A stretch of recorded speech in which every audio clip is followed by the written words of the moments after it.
Olá, alunos, aqui quem fala é o professor Anderson Barreto. Iniciamos agora mais uma aula de História para a turma do 7º ano.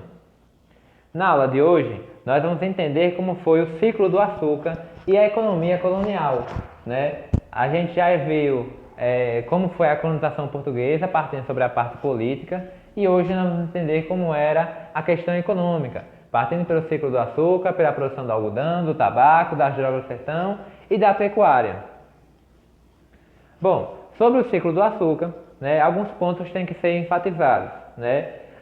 O objetivo dos portugueses sempre foi o gerar lucro da colônia, ou seja, a colônia ela tinha que se gerar lucros para a coroa e não despesas. Por isso, havia a procura sempre clara de ouro e prata, que geraria um lucro enorme para a coroa, só que num primeiro momento esse ouro não foi encontrado. Então, os portugueses precisavam de outra forma para fazer com que a colônia gerasse lucros para a coroa. Segundo, havia uma necessidade de controlar o território, de ocupar o território presencialmente, porque havia um medo de outras potências europeias, como era a França, como era o caso de França e Holanda, de invadirem e ocuparem esse território português. Pensando nisso, o açúcar foi a primeira ideia que os portugueses tiveram para implantar na América Portuguesa, junto com os primeiros engenhos. Lembrando sempre que engenho, né, a gente chama de engenho toda a estrutura utilizada para se produzir o açúcar. Tanto a moenda, a casa de purgar, a casa da fornalha, a casa grande, a senzala, as próprias plantações de cana-de-açúcar, tudo isso era chamado de engenho. Foi aplicado então o sistema do plantation, né? Onde nós temos a questão do trabalho escravo sendo utilizado em grande escala, os latifúndios, né, de terra, que eram as grandes extensões de terras, onde se produzia apenas uma cultura, que era a própria cana-de-açúcar, ou seja, utilizada a monocultura.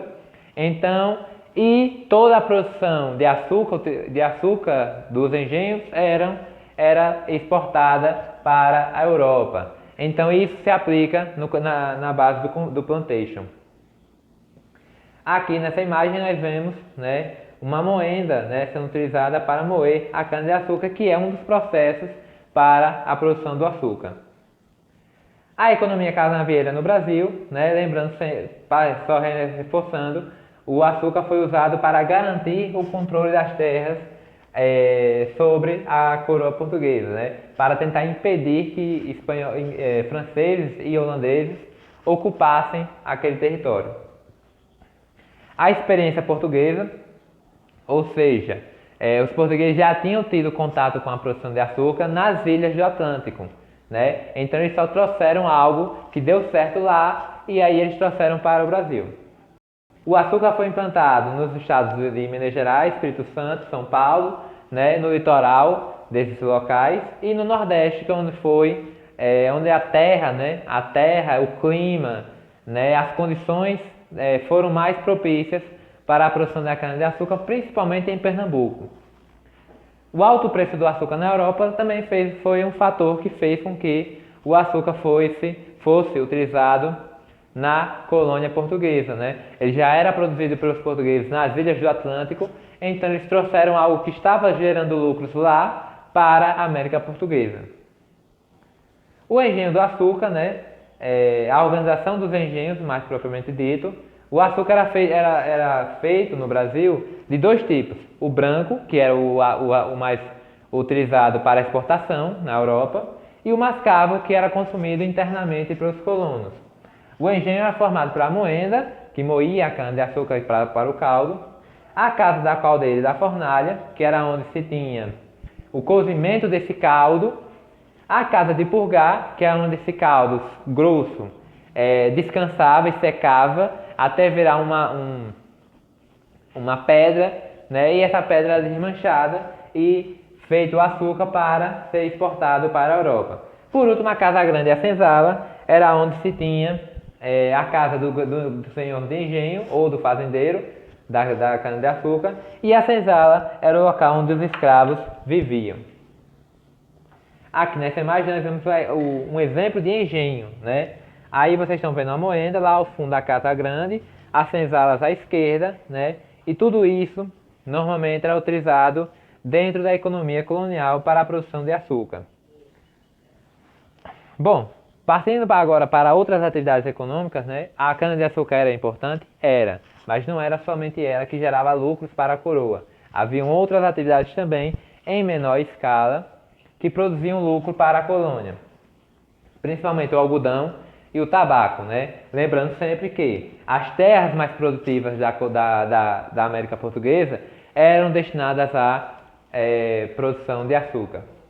Então o algodão, por exemplo, ele é utilizado muito no mercado interno, né, no consumo interno, para a produção de roupas de escravos, né? Os escravos normalmente utilizavam roupas feitas à base de algodão. Com o tempo, principalmente no século XVIII, com a Revolução Industrial na Europa, partindo da Inglaterra, e a Guerra de Secessão nos Estados Unidos, que era o processo que levou ao processo de independência e depois de construção dos Estados Unidos. Os Estados Unidos, que eram a maior potência de produção de algodão no mundo, né, estava em baixa, né, não estava produzindo tanto algodão por conta do processo de independência que eles estavam tendo. E aí o Brasil ascende como esse produtor de algodão para a Europa. E aí o algodão passa a ser um produto lucrativo. No caso do tabaco, né, a produção já era pequena, mas voltada para a exportação. Nesse caso, né, a exportação sempre era voltada para o mercado externo, principalmente na questão da troca de escravos, né? O tabaco sempre foi utilizado muito como um produto que era utilizado para a compra e venda de escravos na África. As drogas do sertão, né, como eram chamados os produtos da Amazônia, era o pau-cravo, o castanho do Pará, o cacau, o guaraná. Foi um produto importante para a interiorização da colônia, ou seja, através desse produto, os portugueses tiveram acesso ao interior da colônia, partindo pelo rio Amazonas. Quando eles tiveram acesso ao rio Amazonas, aí eles adentraram a floresta amazônica e a partir disso começaram a ter acesso às drogas do sertão e também ao interior da colônia. E com o comércio das drogas do sertão, muito voltado para a Europa, né, eles acabaram substituindo, né, as drogas do sertão eles passaram a substituir então as especiarias das Índias, que era um produto caro também, mas que gerava muitas despesas, para as drogas do sertão, que eram mais fáceis de ser utilizadas com a Europa. Aqui nesse mapa nós vemos basicamente, né, um esboço de como era a economia da colônia, né? Destaque para as drogas do sertão lá na Amazônia, né? A pecuária sempre sendo levada para o interior e o pau-brasil que sempre esteve presente, principalmente na questão do litoral. A pecuária, né, o último ponto que nós vamos ver aqui, né, o gado já era utilizado para atração animal, né, para movimentar as moendas, principalmente na cana-de-açúcar. Então algumas moendas de engenho eram utilizadas o gado como força para mover a moenda. Além disso, o gado também era utilizado para o transporte de mercadorias, como o próprio açúcar e a cana, né, e de outros produtos. A criação do gado, no entanto, ela deixa de ser utilizada junto aos engenhos de açúcar e já foi sendo forçada a ir para o interior. Quando ela é forçada a ir para o interior, ela leva os colonos junto, né? E aí se tem o processo de interiorização da colônia, ou seja, o colono estava saindo do litoral e indo para dentro da América. Aqui uma imagem de um carro de boi, né, muito utilizado naquela época como um tipo de transporte, não só de mercadorias, mas também de pessoas. Por último, né, os colonos então utilizavam muito o leito do Rio São Francisco para entrar no território, né? Eles utilizavam muito os rios e o São Francisco é um exemplo, né? Através do rio eles descobriam locais onde se tinha possibilidade de se criar o gado com mais tranquilidade. Os vaqueiros recebiam salários, né? Isso é importante lembrar. Haviam escravos, mas também haviam muitos mestiços, né? E índios que trabalhavam como vaqueiros nas fazendas de gado. E muitos deles trabalhavam como assalariados, recebiam um salário e alguns direitos, como por exemplo a cria, né? Que era o caso uma parte das novilhas que nasciam eram dadas aos vaqueiros. E o uso do couro era uma ferramenta utilizada muito pelos colonos criadores de gado, porque não havia muita produção de roupa naquela época, então o couro era um instrumento utilizado para se produzir diversas coisas que os vaqueiros utilizavam. E aqui eu trago destaque, né, para o mapa de Sergipe, principalmente para as cidades banhadas por São Francisco, como Porto da Folha, Gararu, Santana de São Francisco, Neópolis, Bejo Grande, Ilha das Flores, Canhoba, Amparo de São Francisco, Propriá. Todas essas cidades, né, elas tiveram a presença da pecuária muito forte na sua história. Então algumas delas, por exemplo, Porto da Folha, são cidades fundadas a partir da criação do gado. E esse gado veio pelo Rio São Francisco, como nós estudamos aqui agora, né?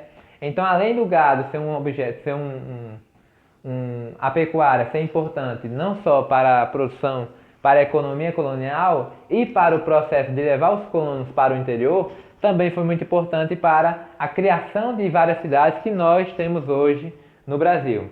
Bom, pessoal, essa aula de hoje é uma aula rápida sobre a economia colonial. Na próxima aula, nós vamos entender como foi o processo de ocupação holandesa no Brasil.